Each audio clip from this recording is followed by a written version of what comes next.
श्री मैं अमित जी मंडलोई को बाद में बुलाऊंगा, पहले बोलो। हाँ, अच्छा, अपने बीच में दैनिक भास्कर के चीफ एडिटर अमित जी मंडलोई, जोरदार तालियों से उनका भी स्वागत अभिनंदन करें।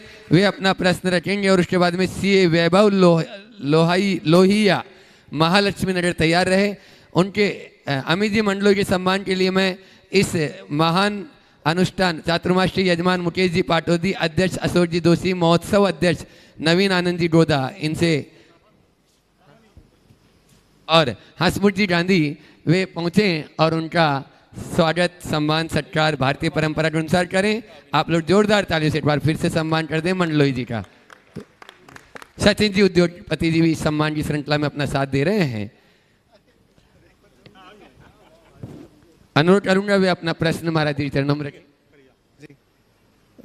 प्रणाम गुरुदेव। अभी बहुत अच्छी बात चल रही थी चूंकि बच्चों की, तो मुझे लगा कि उसी बात पर मैं कोई आगे सवाल अपना रखना चाहता हूँ। दरअसल जैसा सर ने कहा था कि यार बच्चों को लेकर के इशू है, आपने भी बच्चों की बहुत अच्छी बात बताई। और अभी मुझे ऐसा लगता है कि पूरे समाज के सामने सबसे बड़ी चुनौती बच्चे हैं, क्योंकि जितने तरह के डिस्ट्रैक्शन आज बच्चों के पास है, यूट्यूब है, इंस्टाग्राम है, फेसबुक है, ज़माने भर की चीज़ें हैं, उसके बीच में कई बार हमको लगता है कि यार परिवार के संस्कार या गुरुओं की वाणी या जो भी चीज़ें हैं वो आप कोशिश करते हो कि उन तक पहुँचे, वो लेकिन वो लेना नहीं चाहते। उन्होंने बहुत ज़्यादा जब आप बात करने की कोशिश करते हो तो वो एक लाइन में कहते हैं कि आपका माइंडसेट अलग है, मेरा माइंडसेट अलग है, आप अलग तरह से सोचते हैं, मैं अलग तरह से सोचता हूँ। और वो एक बड़ी मतलब पूरे समाज के लिए चुनौती बन गया है कि कैसे बच्चों को मोबाइल से दूर रखा जाए या उनको जो है सीमित उपयोग तक रखें, बाकी डिस्ट्रैक्शन से उनको कैसे बचा के रखें, और जो चीज़ें जो हमारे परिवार के संस्कार हैं या हमारे देश की संस्कृति के जो संस्कार हैं उन तक सही तौर पर पहुंचाए जा सकें। मैं चाहूँगा पहले तो इनका भी जोरदार अभिनंदन कर दें।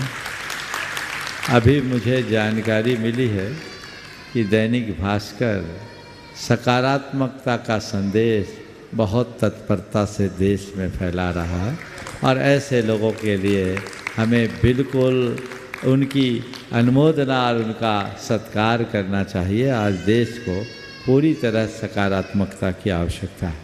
आपने जो सवाल किया और बच्चों की बात जो कही कि आपका माइंडसेट अलग और हमारा माइंडसेट अलग, मैं बच्चों की बात का पूरी तरह समर्थन करता हूँ और अभिभावकों को एक सुझाव देता हूँ कि बच्चों को चीज़ें थोपना बंद करें।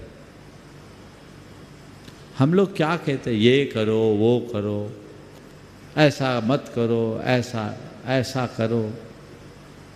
हम विधि निषेध परक या तो कुछ आदेश या कुछ वर्जनाएं थोप देते हैं जो किसी भी व्यक्ति को स्वीकार्य नहीं होते।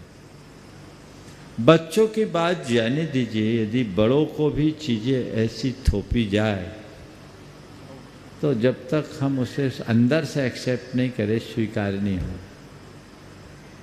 तो क्या महाराज बच्चों को हम उनके हाल पे छोड़ दें? ऐसा तो कभी करना ही नहीं। क्या करें?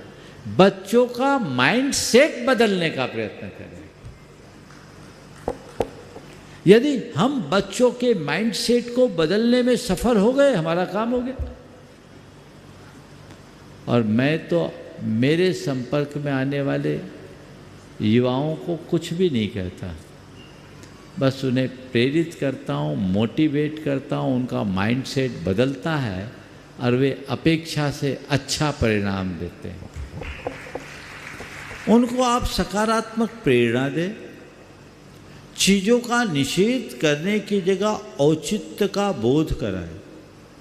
क्या उचित है, क्या अनुचित है, ये हम अगर उनको समझा दें और उनको आध्यात्मिकता से जोड़ने में सफल हो जाए तो उनमें बहुत अच्छे परिणाम दिख सकते हैं।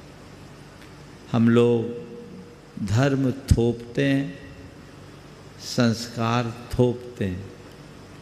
धर्म थोपने की चीज़ नहीं है, धर्म अंदर से उद्घाटित करने का तत्व है, और संस्कार थोपे नहीं जाते हैं, संस्कार गढ़े जाते हैं, इसे हम याद रखें।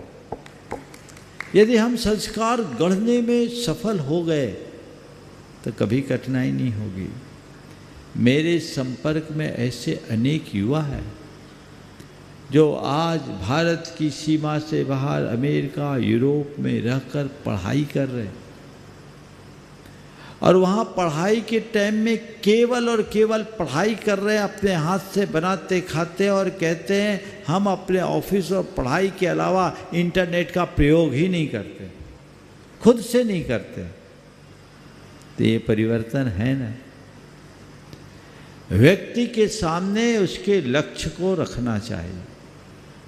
लक्ष्य के प्रति समर्पण अगर जग गया तो बाकी बातें अपने आप गौण हो जाती है। तो जो बच्चे कहते हैं मेरा माइंडसेट अलग, आपका माइंडसेट अलग है, बिल्कुल सही है। हमें उससे किसी भी प्रकार से नाराज नहीं होना चाहिए। इस वास्तविकता को स्वीकार करके बड़े कुशलतापूर्वक उनके माइंडसेट को बदलने का प्रयत्न करना चाहिए। यदि आप उनके माइंडसेट को बदलने में सफल हो गए तो यही आपके जीवन की बड़ी उपलब्धि।